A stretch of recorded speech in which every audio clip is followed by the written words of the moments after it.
शुद्धतेची खात्री आणि परंपरेचा विश्वास घेऊन आले आहेत कैलास आडगावकर ज्वेलर्स. कैलास आडगावकर ज्वेलर्स, जिथे सौंदर्याला मिळतो विश्वास. नाशिक महानगरपालिका सार्वत्रिक निवडणूक 2026 ची प्रचाराची रणधुमाळी अंतिम टप्प्यात आलेली असतानाच प्रभाग क्रमांक 18 मध्ये राष्ट्रवादी काँग्रेस पार्टीच्या वतीने अधिकृत उमेदवार अ गटातून रोहित उर्फ शिवा गाडे, ब गटातून वंदना सुरेश बोराडे, क गटातून लता अशोक सातभाई आणि ड गटातून योगेश निसाळ हे घड्याळ निशाणीवर निवडणूक लढवत असून या उमेदवारांच्या प्रचारार्थ मंत्री नरहरी झिरवाळ, स्टार प्रचारक आमदार अमोल मिटकरी, माजी खासदार समीर भुजबळ यांच्या उपस्थितीत जाहीर सभा संपन्न झाली. यावेळी उमेदवारांच्या वतीने मान्यवरांचा सत्कार करण्यात आला. तसेच मंत्री नरहरी झिरवाळ, स्टार प्रचारक आमदार अमोल मिटकरी आणि माजी खासदार समीर भुजबळ यांनी उमेदवारांच्या प्रचारार्थ प्रभागातील नागरिकांना घड्याळ या चिन्हासमोरील बटन दाबून चारही उमेदवारांना प्रचंड बहुमताने विजयी करण्याचे आवाहन प्रभागातील नागरिक महिलांना केलेलं आहे. योगेश भाऊंकडे अनेकदा येण्याचा योग येतो.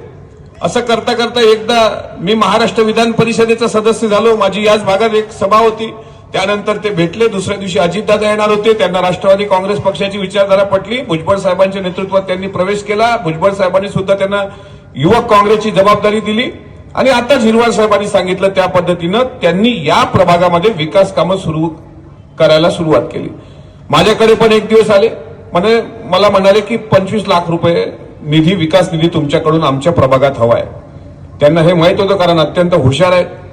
महाराष्ट्र विधान परिषदेच्या सदस्याला निधी देता येतो हे योगेश भाऊला चांगल्या पद्धतीनं समीर भाऊ माहित होतं आणि अत्यंत हुशारीनं पाठपुरावा करून, फोन करून, रात्री मेसेज करून, चिकाटी कशी असते, चिवटपणा कसा असतो, रामसेठ 600 मावळ्यांनी अभ्यक्त ठेवला, त्यातला एक मावळा महाराजांचा, आणि त्यांनी सांगितलं की मला माझ्या प्रभागाकरता काही करा पण 25 लाख रुपये तुम्ही दिलेच पाहिजे.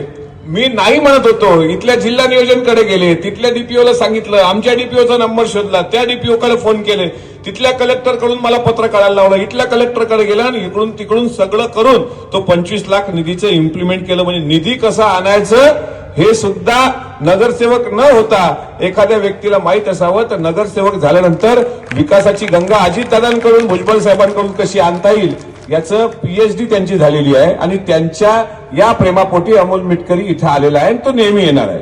आज तुम्ही नगरसेवक पदाची निवडणूक लढवताय. पक्षाने चांगली लोकांना संधी दिली. आता सध्या अशोक सातभाई साहेब बोलले, हे खरं आहे की तुमच्या शहराच्या अनेक भागामध्ये, अनेक प्रभागामध्ये, कदाचित याही प्रभागामध्ये भाईगिरी चालत असेल. इथले काही लोक दुबईला राहतात, येत नाहीत, जनतेत संपर्क नसतो असंही मला समजलं. हाय प्रोफाईल लोक आणि असे दुबईला राहणारी लोक, गुंडागर्दी करणारी लोक, उपलब्ध नसणारी लोक, गुन्हेगारीला खतपाणी घालणारी लोक आणि पाण्याची टंचाई सोडवू न शकणारी लोक यांची मस्ती उतरवायची असेल तर आपल्याला खंबीरपणे प्रामाणिक लोकांच्या पाठीशी राहावंच लागेल. आणि योगेश भाऊचं तर दिंडोरीचं मला खरंच नवल वाटतं. दिंडोरीतून येऊन आणि इथं बऱ्याच वेळा लोक काय करतात, इलेक्शन लागलं का 15 दिवस अगोदर कामकाज, मग याचा दाखला काढून दे, त्याची गटर पहाय, त्याचा खड्डा बुजव, हे काम करत असतात. कारण तेव्हाच समजतं का यांना पुढे उमेदवारी करायची आहे. योगेश भाऊंच्या डोक्यात ती हवाच नसेल. कारण मी इथं सार्वजनिक वाचनालयाचं मला वाटतं उद्घाटन करायला 4 वर्षापूर्वी आलं होतं. असा कोण माणूस आहे का 9 वर्षापासून, मग 9 वर्षापासून दिंडोरीतून त्यांच्या कुठल्या ना कुठल्या कारणाने या ठिकाणी आले. त्यांच्या डोक्यात काही इथे येऊन आणि त्यांनी नगरसेवक व्हावा असं त्यांचा पिंड नाहीये. ते दिंडोरीत राहून काम केलं असतं तर तिथेही जिल्हा परिषद सदस्य होऊन सभापती झाले असतात. पण नाही, इथं आले, काहीतरी करावं ही एक रक्तातच असल्यामुळे त्यांनी ती सुरुवात केली. मग त्या माध्यमातून तुम्हीच सगळे साक्षीदार आहात. आम्ही त्यांची कामं वाचण्याचं काही आम्हाला काम नाही, कारण आमच्यापेक्षा तुम्ही प्रॅक्टिकली त्याचा तुमचे काय लाभार्थी म्हणून किंवा लाभार्थी म्हणणार नाही, त्या सेवेचा मेवा निश्चितच आपल्या गोरगरीब जनतेला त्या ठिकाणी मिळालेला आहे, हे नाकारून चालणार नाही. आणि म्हणून या ठिकाणी सगळे उमेदवारांचा जर अभ्यास केला, विचार केला, जसं मला वाटतंय गाडेभाऊंचं, चांगल्या ठिकाणी ऑफिसर होईल माणूस, एमपीएससी अभ्यास करता, बरोबर ना. तर MPSCचा अभ्यास करणारा चांगला जर जीव लावून अजून थोडं मनावर धरलं तर ह्याच महानगरपालिकेचे आयुक्त होऊ शकतात. पण त्यांना आयुक्त होऊन सही करण्यापेक्षा त्यांना प्रत्यक्ष त्या ठिकाणी सर्वसामान्य जनतेची सेवा करण्याचं जे काही त्यांच्या मनातलं ध्येय आहे ते उज्ज्वल करण्यासाठी, ते प्रात्यक्षिक करण्यासाठी आपण सगळ्यांनी त्या ठिकाणी ह्या चारही उमेदवारांची निशाणी, तसं घड्याळ हे आपल्याला सगळ्यांना आता ज्ञात आहे, मशीन ज्ञात आहे. फक्त माझी विनंती राहील, शेवटच्या दिवशी आपण सगळ्या भगिनींनी, आता मला वाटतं जास्त भगिनीच प्रचार करतात. कुठेही पहा, मी नाशिकमध्ये पाहतो, नाही लाडक्या बहिणी जरी असल्या तर लाडक्या भावांना काही कमी नाही केलेलं, लाडक्या भावांना सुद्धा भरपूर दिले. त्याचे साक्षीदार आम्ही आहोतच ना. महत्वाचा, अतिशय महत्वाचा, तर जेवढं आपण या 15 दिवसात 8 दिवसात जेवढं पळालो असेल त्याच्यापेक्षा काही पण थोडस जास्त कष्ट करून आणि एक मतदार कसा मतदान केंद्रापर्यंत येईल आणि त्या पद्धतीने जर केलं तर मला वाटतंय आपलं यश हे दूर नाही. मी सुद्धा 3-4 वर्षापूर्वी आलो. योगेशने अनेक कामासाठी बोलवलं. कधी ते फवारणीचे ते काय मशीन आणलं त्याचं उद्घाटन असेल, किंवा कुठे वाचनालय असेल त्याचं उद्घाटन असेल, अनेक कामं तो करत गेला इकडे. परंतु कधी अशी लालसा ठेवली नाही किंवा कुठे मला आता काहीतरी उद्या काहीतरी पाहिजे म्हणून. फक्त एक लोकसेवा, जनतेची सेवा हे त्याचं ध्येय होतं आणि त्याच्या पाठीशी आम्ही सगळेजण जे आहे खंबीरपणे उभं राहिलो. आणि आज जे आहे खऱ्या अर्थाने त्या संधीचं सोनं करण्याची वेळ आलेली आहे. आपल्या सर्वांच्या हातात आहे ते. जसं मिटकरी साहेबांनी सांगितलं आणि भुजबळ साहेब नेहमी सांगत असतात, आपल्याला जो मताचा अधिकार दिलेला आहे तो आदरणीय डॉक्टर बाबासाहेब आंबेडकरांनी दिलेला आहे. तो टाटा बिर्लाला सुद्धा तोच अधिकार आहे आणि तो आपल्या गरीबातला गरीबाला पण तोच अधिकार आहे. आणि तो म्हणजे फक्त एक मताचा अधिकार.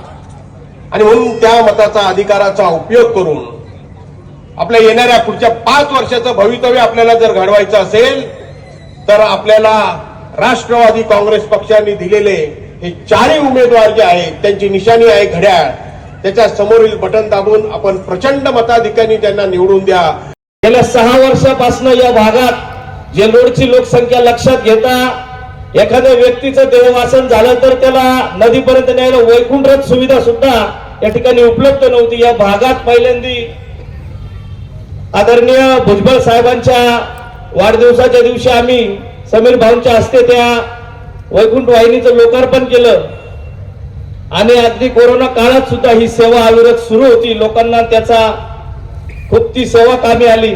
त्यानंतर या प्रभागात शहरातलं खेडं म्हणावं की काय अशी परिस्थिती या ठिकाणी आहे, कारण अनेक भागात पाणी टंचाईने लोक ग्रासलेले. माझ्या लाडक्या बहिणींना पाण्यासाठी खूप त्रास होत होता. या माध्यमातून आम्ही 3 पाण्याचे टँकर दर उन्हाळ्यात उपलब्ध करून दिले आणि शेकडो पाण्याचे टँकर या ठिकाणी माता भगिनींची गैरसोय दूर करण्यासाठी आम्ही वाटले.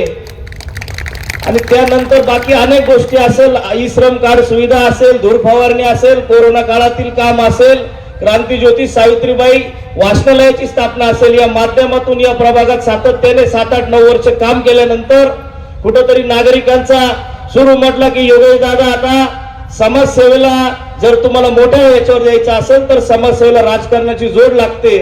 आदरणीय राष्ट्रवादी काँग्रेस पार्टीच्या नेत्यांनी विश्वास दाखवून राष्ट्रवादी युवक काँग्रेसचं जिल्हाध्यक्ष हे महत्वाचं पद दिल्यानंतर या ठिकाणी नगरसेवक व्हावा अशी नागरिकांची इच्छा होती.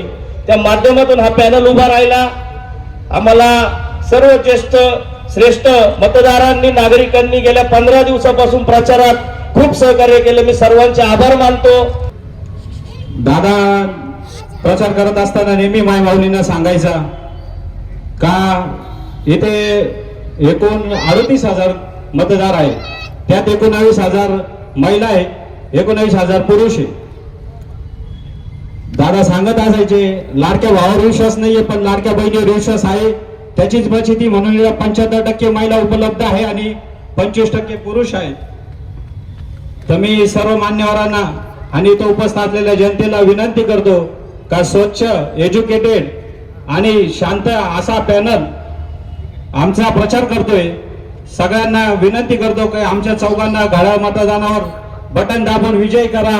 जय हिंद, जय महाराष्ट्र. ड गटातून निवडणुकीला सामोरे जाणारी योगेश निसाळ हे प्रभागात कायमच कार्यतत्पर तसेच विविध सामाजिक, सांस्कृतिक आणि कार्यक्रम राबवून प्रभागात आपला एक वेगळा ठसा उमटवला आहे. आपल्या कामाचा आणि आपल्या घरचा माणूस म्हणून योगेश निसाळ हे उमेदवारीकडे प्रभागातील नागरिक बघत आहेत. त्यामुळे येत्या 15 तारखेला बदल हवा, चेहरा नवा या तत्वावर योगेश चंदूजी निसाळ हे निश्चित नगरसेवक म्हणून महापालिकेत जातील अशी खात्री उपस्थित नागरिक महिलांनी दिलेली आहे. यावेळी राष्ट्रवादी काँग्रेस पार्टीचे पदाधिकारी, कार्यकर्ते, प्रभागातील ज्येष्ठ नागरिक, महिला मोठ्या संख्येनं उपस्थित होते. NCN न्यूजसाठी अभिषेक ताकाटे, नाशिक रोड.